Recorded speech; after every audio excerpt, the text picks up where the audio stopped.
Hey guys, how are all of you guys doing? Welcome to the Clash for Dummies YouTube channel. Today we have a Royal Hog deck for you guys to review. But before we get into that, let me just go over real quick what this channel is going to be about.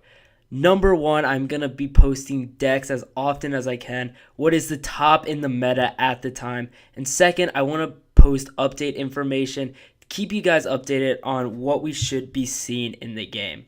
So with that, let's go ahead and check out the deck we're going to be reviewing today, this amazing Mega Knight Royal Hog deck. First up, we're going to have the Mega Knight as our main tank in this deck, followed up by the Royal Hogs, which are going to do most of the damage here. To support the split push of the Royal Hogs, we've got Zappies, which have really skyrocketed through the meta lately. As defensive cards, we have these three guys: Inferno Dragon for tanks, and Spear Goblins and Bats for cheaper, more counter push counters. Two spells in this deck: Fireball for cards like the Musketeer and Wizard, while we have the Zap for cards that are going to be cheaper, spam cards that will be used to counter our Royal Hogs and Mega Knight. So now that you guys know the cards in this deck, let's go ahead and jump into some battles and see how we play this one. So in our first battle here, we're going to be taking on a giant miner deck featuring the Minion Horde as well as the Electro Wizard as some support units. A lot of the way my deck has played is by splitting the Royal Hogs and the Zappies. But first off the bat, I'm going to go right in with the Royal Hogs. He's going to hit me with the Electro Wizard, which is actually a decent counter to the Royal Hogs, especially when they're only level 6. With me being level 12 though, it does even things up a little bit since those cards are so low and they are my main win condition. Play the Zappies there on defense, hoping to gain up a bit of elixir. I'm going to definitely take the opportunity to fireball the princess there since I don't have a direct counter to her. Zappies are going to get a few hits as I get a couple chip damage shots onto the tower, and we do have a slight lead now heading in after the first minute. I've yet to see his giant yet, but here comes the Minion Horde. I'm going to be able to zap that down with my level 13 zap, which is a huge advantage. I would recommend upgrading your zap as high as possible since 2 levels higher zap will kill the minions. There's a great split push because of my positive elixir trade with the Minion Horde, so I'm going to get both towers down pretty low now. Left one is more than halfway gone. I'm going to have one Zappy to counter that Executioner, which is more than enough since it takes 2 throws. He's going to make the mistake of playing the princess close to the tower again, which gives me huge value with the fireball to take her out since there isn't a direct counter to her in my deck. So things are looking pretty good for us right now. We have defended almost perfectly so far and put some big pressure on him. He starts off with the giant in the back as we head into double elixir, and I'm going to go ahead and counter that with the Mega Knight. So he is clearly trying to build up a big push there, playing in the Minion Horde yet again. Instant zap down. Want to get that positive elixir trade out early. Sends in a sneaky miner on the back, which I use bats to take out. And now check out all of my stuff on the left side there, building up on the counter push. Mega Knight, Inferno Dragon, Zappies, and now I'm going to throw in the Royal Hog to really make sure that tower is going to fall. And sure enough, with 20 seconds left, we are going to take that first tower and take the 1-0 tower lead. At this point, we got to go for the 3-star, guys. We got a whole lot of stuff right there. I'm going to play in a Mega Knight in the middle. Only 10 seconds left, and my Inferno Dragon isn't locked in, though. Unfortunately, we are going to fall a bit short, but a victory is a victory, and we're going to take this one with a extremely convincing 1-0 win. Now let's get into our second battle where again we are going to be playing against the giant. This is a bit more traditional early arena giant beatdown, especially with that witch who is become such a popular card here in the meta. He's going to start off with that witch in the back as I play a Mega Knight behind my King's Tower, which is actually a decent counter to the Mega Knight since it keeps the Mega Knight distracted with all those skeletons. He plays down Goblin Gang, which I am going to take advantage of, and then fireball all of that. Mega Knight jumps again and again to hit onto the tower and kill the witch, and a very late skeleton army isn't really going to do much. We'll play those bats down just to clean all of that up, make sure it doesn't touch my tower whatsoever. Even though it does, skeleton army can be extremely dangerous, so make sure to always have that taken down before it can do any damage to your tower whatsoever. Now he builds up with a giant, which means we're going to have to play some defense here before playing those royal hogs for the first time.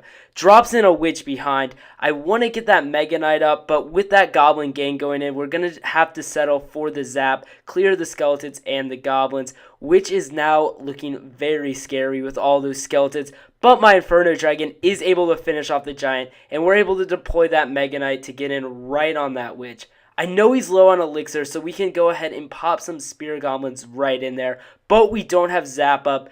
However, that Mega Knight splash damage is going to come up critical for us, and we are really going to take that tower down low as he mirrors his skeleton army yet again. But the damage is definitely done here as we were able to get several hundred hit points off that tower. Again, we're going to take a bit of damage, but let's go with the counter push with the Royal Hogs, which is not going to be enough, and that tower is easily going to fall right as we get into double elixir. So at this point, with the 1-0 lead, we can honestly just sit back and defend. I got that Mega Knight there to counter the witch early, but it gets distracted by the giant and turns away from the witch. Minion Horde is scary, so we're going to go ahead and fireball it, just missing the witch, which was a absolutely terrible play. Make sure to always connect on your spells, guys. The wizard is going to finish off the Inferno Dragon, but we're going to be okay with that as we send in another push, and we play the Zappies real quick to take out that witch. Skeleton Army is going to be able to clean up the Royal Hogs pretty nicely, but at this point, we have our tower on lockdown. Nothing is getting through there whatsoever. Plays a wizard in the back, which is kind of weird with 10 seconds left. But just in case our tower falls, we're going to send in the Royal Hogs one more time and drop a Mega Knight on that wizard. And again, we're going to easily take this battle 1-0. So now let's jump into our final battle, again going up against another giant deck. This one also has Minion Horde and Mini P.E.K.K.A. as its two secondary win conditions, if you will. We're going to start it off with an Inferno Dragon in the back. That's usually the play to go. Also, Zappies is split in the back and a Mega Knight in the back are two other great plays. Those three are mostly going to be your starting plays, but there is, of course, other ones. Bats are going to try to take care of the Mini P.E.K.K.A, but we do need Spear Goblins just to make sure it doesn't get a hit on the tower. Mega Knight's going to go ahead and counter that Giant pretty well. Giant will get a few hits, but we are going to have that Mega Knight coming down the lane with a positive advantage over my opponent. There go the Royal Hogs split up. Cannon is really far back, so the Royal Hogs will go to the tower. We're going to go ahead and fireball the cannon just to avoid the damage, but my Royal Hog has survived one of them with the tower still targeting the Mega Knight, which is absolutely huge. He tries to shove a Mini P.E.K.K.A down my throat, but we are going to play some quick zappies and definitely take the lead in this one. Not even close so far, as we have been able to counter everything that they've thrown at us.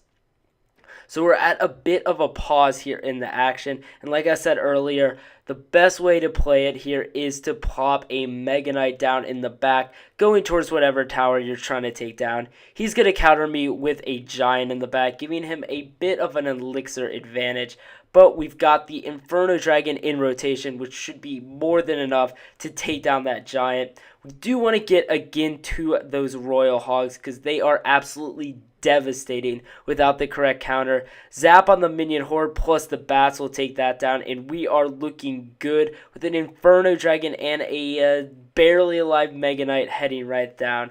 Cannon was a bit of a waste as my Inferno Dragon will waste it, and now it's time to build up again as we get the Zappies down in the back. I think we have a huge elixir lead right now, so I'm safe with placing that Mega Knight right onto the Giant. Spear Goblins to clean up the Knight, and putting those Royal Hogs in front.